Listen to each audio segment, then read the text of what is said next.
If there's one sauce that has a reputation for being difficult, a sauce that strikes fear into the hearts of chefs everywhere, it's Hollandaise. Now Hollandaise, just like mayonnaise, is a fat and water emulsion. Normally when you mix together fat and water, the fat's going to separate and float on top of the water in a greasy layer.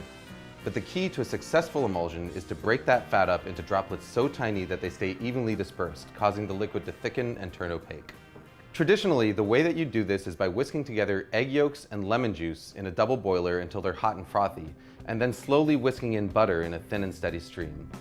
As you whisk, the butter breaks into minute droplets, while the egg yolk acts as an emulsifier, helping to keep those droplets evenly dispersed and thickening the sauce.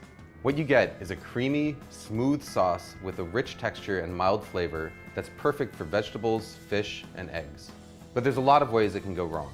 If you don't whisk fast enough, or if you add your butter too fast, the sauce will end up greasy and broken. If you don't cook your eggs enough, it won't thicken properly, but if you cook them too much, you end up with broken scrambled eggs. The fact of the matter is, if you want to learn how to do it the traditional way, the road to perfect hollandaise is paved in broken sauces. But here's the good news. There's an alternative method that is completely foolproof, produces a hollandaise that's every bit as good as the traditional version, and takes about a minute start to finish. All you need is a small pot, a glass measuring cup, and a hand blender with a cup that barely fits its head. We start by combining an egg yolk, a teaspoon of water, a teaspoon of lemon juice, and a pinch of salt in the bottom of a blender cup. Next, we melt a stick of butter on the stovetop until it's completely hot and bubbling. It should register about 220 degrees Fahrenheit with an instant read thermometer. Pour that butter into a glass measuring cup.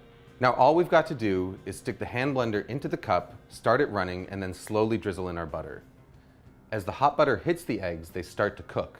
By the time you've added all of your butter, about 30 seconds later, the eggs are fully cooked and you've got a smooth, creamy, hot hollandaise sauce that is completely indistinguishable from one made using the traditional whisking method. Hollandaise is at its best right when you make it, but if you want to store it, your best bet is to keep it in a small, lidded pot in a warm spot somewhere near your stove. Just make sure that you use it within a couple of hours. Food Lab signing out.